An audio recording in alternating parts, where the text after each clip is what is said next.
नमस्कार दोस्तों, स्वागत है आपका कक्षा 11 अर्थशास्त्र मॉडल पेपर 2023-24।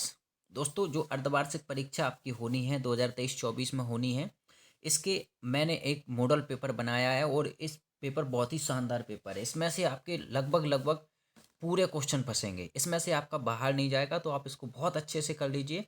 मैं आपको पैटर्न भी बता दूंगा कि किस तरीके से आपका क्वेश्चन आएगा, तो आप इसको इसको बहुत अच्छे से पढ़ लिख कर जाना है। इससे बाहर आपका कुछ भी नहीं जाएगा, आप लास्ट तक बने रहना।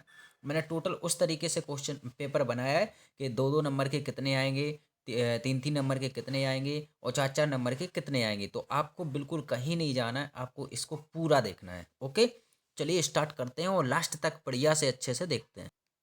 पहला क्वेश्चन है आपका, देख लीजिए। आधुनिक भारतीय अर्थशास्त्र के जनक कौन कहे जाते हैं? तो आंसर होगा दादा भाई नौरोजी। जब आप एक नई पोशाक खरीदें तो इनमें से किसे सबसे महत्वपूर्ण मानते हैं? तो आंसर हो जाएगा गुणवत्ता, क्योंकि हम गुणवत्ता यानी कि क्वालिटी देखकर ही आप कोई भी चीज़ खरीदारी करते हो। केंद्रीय प्रवृत्ति की माप है, तो आंसर हो जाएगा समांतर माध्य। भारत सरकार ने योजना आयोग का गठन किया गया था तो 15 मार्च 1950 को। जल्दी जल्दी करते चलते हैं, ठीक है। स्वतंत्रता के बाद भारत में विकास के लिए कौन सा नियोजन अपनाया गया था? तो आंसर हो जाएगा समाजवादी। नेक्स्ट क्वेश्चन है, नई आर्थिक नीति। नई आर्थिक नीति 1991 को कहा जाता है, तो क्या आंसर होगा? U turn. क्या होगा? U turn. चलिए अब आते हैं हमारे खालिस्तान। तो सबसे पहले पहला क्वेश्चन है, अर्थशास्त्र में केवल आर्थिक, आंसर क्या होगा? आर्थिक क्रियाओं का ही अध्ययन किया जाता है। सीएसओ का पूरा नाम क्या है? तो इसका आंसर होगा केंद्रीय सांख्यिकी संगठन। मैं यहाँ लिख देता हूँ, केंद्रीय सांख्यिकीय, ये आपका केंद्रीय सांख्यिकी संगठन या सेंट्रल स्टैटिस्टिक्स ऑर्गेनाइजेशन, ये इसका आपका आंसर हो जाएगा। ठीक है, इसका आंसर हो जाएगा। तीसरा आंसर है आपका, तीसरा क्वेश्चन, चित्र अधिक खालिस्तान एवं खालिस्तान होते हैं, तो क्या हो जाएगा? प्रभावशाली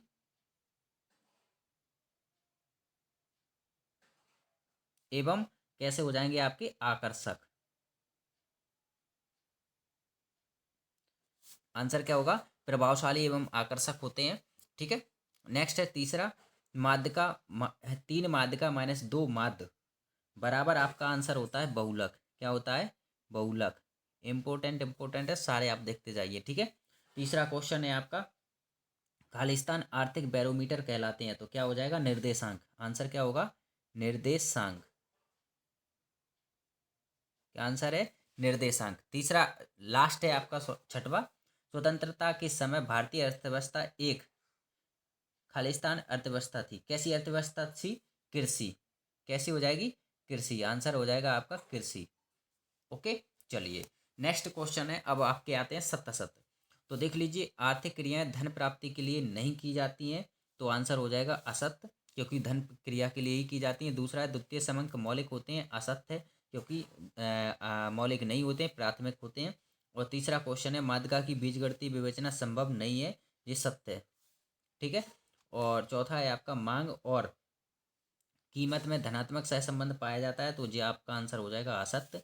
और प्रथम पंचवर्षीय योजना 1955 में प्रारंभ की गई थी, तो ये भी आपका क्या हो जाएगा? असत्य, क्योंकि 1951 में चालू की गई थी। और लास्ट है आपका, वैश्वीकरण में पूरे विश्व को एक सत्ता के रूप में माना जाता है, तो ये आंसर हो जाएगा आपका सत्य। ठीक है, ये आपके सत्य सत्य हैं। और नेक्स्ट आपकी सही जोड़ी है, तो सही जोड़ी देख लीजिए। राष्ट्रीय न्यायाधीश सर्वेक्षण संगठन, NSSO, तो इसका आंसर होगा आपका, इस साइड दे रखा है, देख लीजिए। जे आपके तीन जोड़ी हैं, आप इनको देख लीजिए। ए बी, इधर ABC दे रखा है और इधर 1 2 3 नंबर दे रखा है। मैं आपको इसके आंसर बता देता हूँ, देख लीजिए। जे 1 का E, 2 का F, 3 का D, 4 का C, 5 का A, 6 का B और 7 का G। ये आपके कुछ 4 5 6 7 D E F G, ये आपके दे रखे हैं, आप इनको मिला लेना। ओके, क्योंकि ये एक दूसरे पेज से हैं तो एक साथ नहीं हो सकता, इसलिए मैं आपको इस तरीके से बता रहा हूँ। अब आते हैं आपके निम्न प्रश्नों के उत्तर, एक शब्द अथवा वाक्य में लिखिए। तो सबसे पहला है, हिंदू अर्थशास्त्र की रचना किसने की? तो इनके मैं आंसर आपको बता देता हूँ। चलिए देख लिए, पहला है, हिंदू अर्थशास्त्र की की रचना किसने की? तो देख लीजिए, पहला आंसर है डॉक्टर MG बोकरे। ठीक है। दूसरा है, समंक कितने प्रकार के होते हैं? तो समंक होते हैं आपके 2 प्रकार के। कितने होते हैं? 2 प्रकार के। ओके। तीसरा क्वेश्चन है आपका, तीसरा है ब्रिटिश औपनिवेशिक के दौरान भारत के कितने प्रतिशत आबादी गांव में रहती थी, तो आंसर हो जाएगा आपका 85%। तीसरे का आंसर क्या है? 85%। चौथा है भारत में योजना आयोग के स्थान पर किस आयोग का गठन किया गया, तो नीति आयोग का किया गया। किसका किया गया? नीति आयोग का, 2015 में।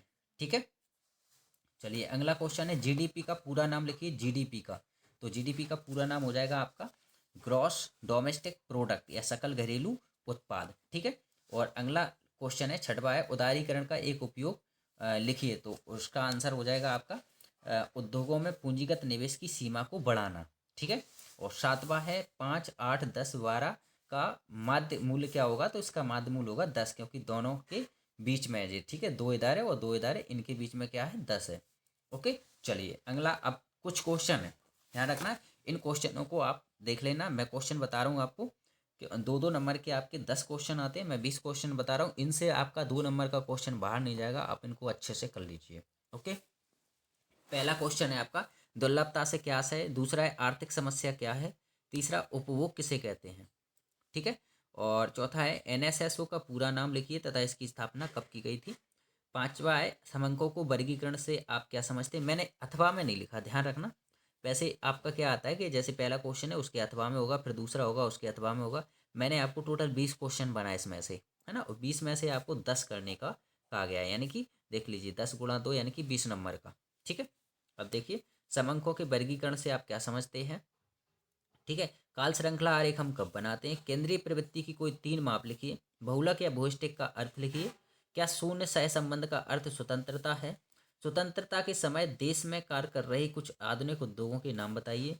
ठीक है, अगला क्वेश्चन है स्वतंत्रता पूर्व अंग्रेजों द्वारा भारत के व्यवस्थित औद्योगिकरण के दोहरे ध्येय क्या है।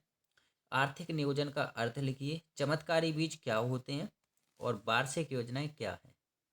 ठीक है, उदारीकरण से आप क्या समझते हैं। विश्व व्यापार संगठन WTO जैसे अपन कहते हैं क्या है। ठीक है, आर्थिक सुधारों से क्या अभिप्राय है। द्वितीयक समंग की कोई 2 परिभाषाएं बताइए। राजस्व से क्या आशय है। और लास्ट 20वां क्वेश्चन है भारत में प्रथम जनगणना किस वर्ष की गई थी। ठीक है, आपको अगर याद हो तो 1881 में प्रथम विधिवत जनगणना की गई थी। अब 3-3 नंबर के देखें। अब हमारे 3-3 नंबर के इनमें भी मैंने यही किया कि 8 क्वेश्चन दिए आपको टोटल।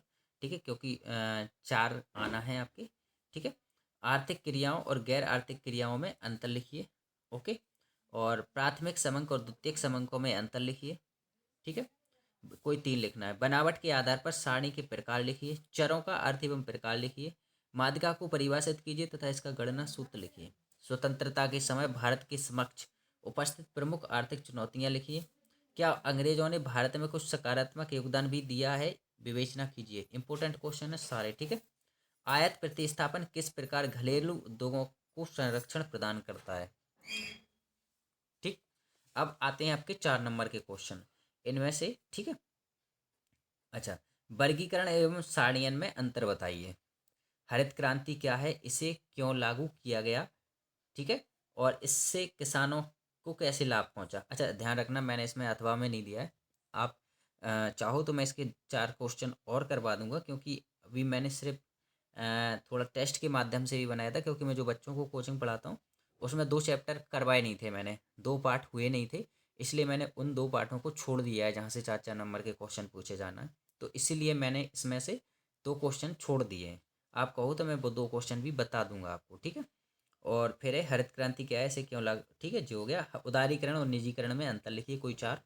भारत के प्रमुख आयात तथा निर्यात क्या है। ये इंपॉर्टेंट क्वेश्चन है, इनसे आपके बाहर नहीं जाएंगे, इतना मैं आपको गारंटी देता हूँ, अगर आप इनको अच्छे से कर लेते हैं। ठीक है, चलिए जी, हमारा कक्षा 11 का अर्थशास्त्र का इम्पोर्टेंट जो पेपर होता है वो बनाया था मैंने, मॉडल पेपर। और ये वार्षिक पेपर के लिए भी, वार्षिक पेपर में भी इनसे बाहर नहीं जाएगा, इतना मैं कह सकता हूँ। तो आप इसको बहुत अच्छे से याद कर लें, तैयार कर लें, कल के पेपर के लिए आप तैयार कर सकते हैं इसको। ठीक है, चलिए यहाँ तक सुनने के लिए धन्यवाद। और अगर आप चैनल पर नए हैं तो इसको सब्सक्राइब कर लीजिए, वीडियो को लाइक कर दीजिए। ठीक है, अपने दोस्तों को भी शेयर कर सकते हैं आप। धन्यवाद।